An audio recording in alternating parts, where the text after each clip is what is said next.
Assalamualaikum warahmatullahi wabarakatuh. Perkenalkan, nama saya Abdul Rahman Yusri dari Fakultas Usuluddin Adab dan Dakwah dari Prodi Manajemen Dakwah. Kali ini saya membahas tentang pengembangan kepemimpinan strategi.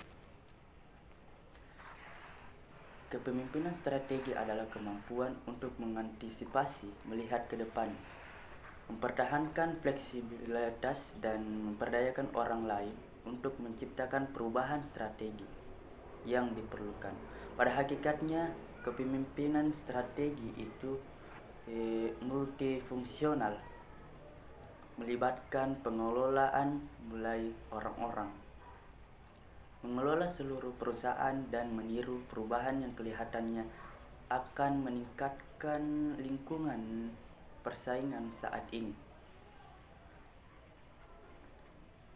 Karena kompleksitas dan hakikat global dari lingkungan ini, para pemimpin strategi harus belajar bagaimana caranya mempengaruhi perilaku manusia dan efektif dalam lingkungan yang tidak pasti, melalui kata-kata atau contoh pribadi, dan melalui kemampuannya untuk melihat masa depan. Para pemimpin strategis yang efektif mempengaruhi perilaku, pikiran, dan perasaan orang-orang yang bekerja dengan secara bermakna. Selanjutnya, perancangan model bisnis. Model bisnis itu merupakan gambaran kerangka kerja yang penting bagi sebuah organisasi atau perusahaan untuk menentukan tujuan dari perusahaan, melihat kelebihan dan kekurangan dari perusahaan serta memberikan sebuah nilai kepada customer atau perusahaan tersebut mendapatkan keuntungan yang optimal. Metode ini digunakan untuk bisa mendapatkan pelanggan, bagaimana memberikan pelayanan kepada pelanggan, atau tentunya bagaimana perusahaan menghasilkan uang. Model bisnis juga merupakan gambar dasar bagaimana sebuah organisasi untuk menciptakan, menghantarkan, dan menangkap sebuah nilai. Berikut adalah langkah-langkah yang merancang model bisnis yang efektif. Yang pertama itu identifikasi segmen pasar. Identifikasi segmen pasar, yaitu tentukan siapa target pasar Anda dan identifikasi kebutuhan serta masalah yang mereka hadapi. Yang kedua itu proposisi nilai, yaitu jelaskan nilai unik yang ditawarkan oleh produk atau layanan Anda dan bagaimana hal itu akan memecahkan masalah pelanggan. Yang ketiga itu saluran distribusi, yaitu tentukan cara terbaik untuk menyampaikan produk atau layanan Anda kepada pelanggan, apakah melalui pengecer, online, atau saluran lainnya. Yang keempat itu hubungan dengan pelanggan. Tentukan jenis hubungan yang ingin Anda bangun dengan pelanggan, apakah itu melalui layanan pelanggan, komunitas online, atau interaksi langsung. Yang kelima itu ada sumber pendapatan, yaitu tentukan model pendapatan yang paling sesuai dengan bisnis Anda, apakah itu penjualan langsung, langganan bulanan, iklan, atau model lainnya. Yang keenam itu ada struktur biaya, yaitu identifikasi semua biaya yang terkait dengan menjalankan bisnis Anda dan tentukan cara untuk mengelola biaya tersebut agar tetap efisien. Yang ketujuh itu ada sumber daya kunci, yaitu tentukan sumber daya yang paling penting untuk menjalankan bisnis Anda, seperti manusia, teknologi, modal, dan lainnya. Yang terakhir itu ada kemitraan kunci, yaitu identifikasi mitra yang dapat membantu memperkuat model bisnis Anda baik dalam hal sumber daya distribusi dan keahlian tertentu. Selanjutnya, pengembangan manajemen.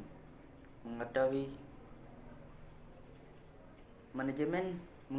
dalam menangkapan sistematis wawasan dan pengalaman untuk memungkinkan organisasi itu untuk mengidentifikasi, membuat, mewakili, dan mendistribusikan pengetahuan, wawasan, dan pengalaman individu dalam organisasi terdiri dari pengetahuan yang dibuat dalam organisasi dan tertanam dalam bentuk praktik dan proses. Manajemen pengetahuan juga adalah fungsi organisasi yang berkaitan dengan penangkapan, penyimpanan, dan penyebaran pengetahuan yang melekat dalam organisasi dengan menggunakan perangkat lunak atau alat proses untuk menangkap, penyimpanan, dan menyebarkan pengetahuan. Tujuan dari manajemen pengetahuan adalah untuk meningkatkan daya saing organisasi, meningkatkan kinerja, berbagi pelajaran, dan perbaikan terus-menerus dari proses organisasi. Biasanya organisasi memiliki alat dan perangkat lunak yang mapan untuk menangkap, menyimpan, dan menyebarkan pembelajaran yang diperoleh karena proses organisasi. Dari pembahasan di atas itu, kesimpulannya yaitu pengembangan kepemimpinan strategi adalah kemampuan untuk mengantisipasi, melihat ke depan, mempertahankan fleksibilitas, dan memperdayakan orang lain untuk menciptakan perubahan strategi yang diperlukan. Dalam hal ini, kepemimpinan hari mampu merancang model bisnis.